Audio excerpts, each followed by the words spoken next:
Setting healthy limits. What is it that keeps us from setting healthy limits and boundaries with others? Is it that we don't know when someone's crossed the line? Or perhaps our limits were never honored as children, so we learned that they won't be honored as an adult either. Perhaps we just don't pay attention to or trust our own inner responses. Our insides can tell us when we've had too much or not enough of something, just like our stomach can tell us the same thing after we've finished a meal. In the same way, our emotions can let us know if we're getting too much of what we don't want or too little of what we do want.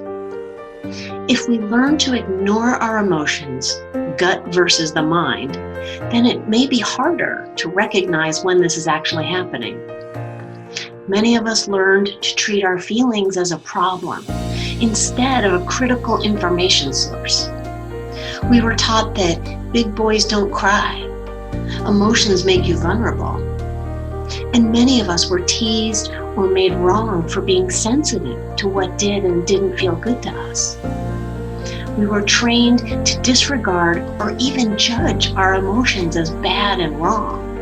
And instead we were trained to stay the course, suck it up, or just get on with it. This orientation away from recognizing and honoring our insides has created an epidemic of boundary issues in our relationships.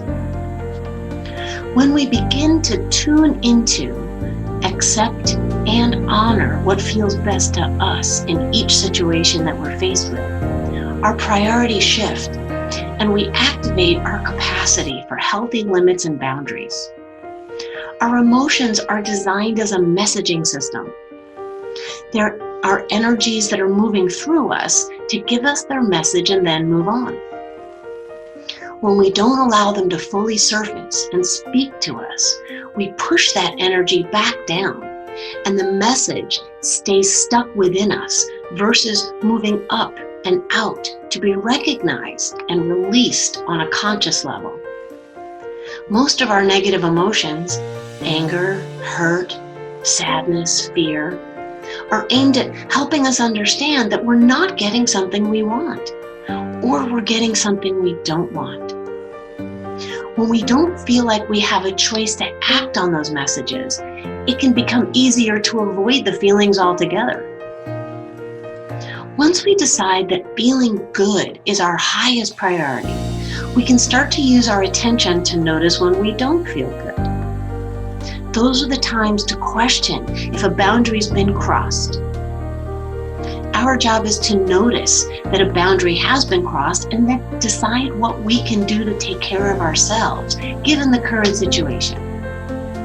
What would be most loving for us? It's not about making the other person wrong, and it's not about beating ourselves up for things happening in the first place. It's simply about noticing that it has happened and deciding what to do to honor feeling good inside of yourself now. If someone has said something that's hurtful, it's okay to let them know it didn't feel good. And if in the future they do that again, you'll be ending the conversation. If someone gets angry with you or makes you wrong for something you did or said, you can acknowledge that they feel angry without agreeing with them or taking it personally. You can simply stop the conversation. Let them know what you're willing to talk about and that you're willing to talk again when they're done venting. Or you can simply walk away. It's up to us to take care of what feels best to us, even when others are behaving badly.